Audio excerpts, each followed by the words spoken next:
12 লক্ষ সরাসরি উপভোক্তা, ৭৫ দিন ধরে চলা এক অভূতপূর্ব স্বাস্থ্য শিবির। সাংসদ অভিষেক বন্দ্যোপাধ্যায়ের মস্তিষ্ক প্রসূত সেবাশ্রয়।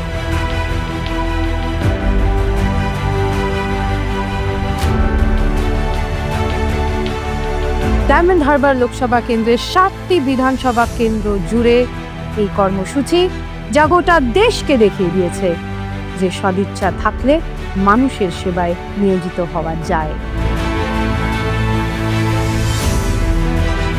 ভাবা যায় এমন একটি স্বাস্থ্য পরীক্ষা শিবির যা চলে ৭৫ দিন ধরে, যেই শিবিরে সব রকম বয়সের লোকজন পরিষেবা পায় এবং মাথার চুল থেকে পায়ের নখ অবধি সব রকমের চিকিৎসা সেই স্বাস্থ্য শিবিরে পাওয়া যায়।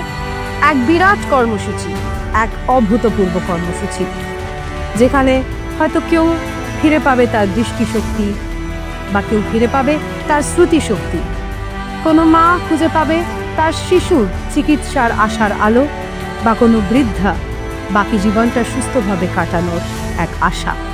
এটাই তো সেবাশ্রয়, এবং এটাই তো মাননীয় সাংসদ অভিষেক বন্দ্যোপাধ্যায়ের স্বপ্ন এবং মানুষের পাশে দাঁড়ানোর অঙ্গীকার। সেবাশ্রয় স্বাস্থ্য শিবিরে সুস্বাস্থ্যের সুযোগ পেয়েছে লক্ষ লক্ষ মানুষ। ডায়মন্ড হারবারের মানুষদের জন্য আবারও সুখবর, উন্নত মানের স্বাস্থ্য শিবির আসতে চলেছে আপনাদের দোরগোড়ায়।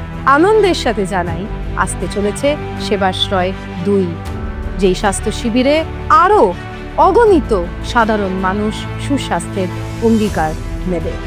সুস্বাস্থ্য সবার অধিকার, এবং এই আশার আলোই আরও বৃহত্তর পর্যায়ে দেখাতে চলেছে আমাদের মাননীয় সাংসদ শ্রী অভিষেক বন্দ্যোপাধ্যায়।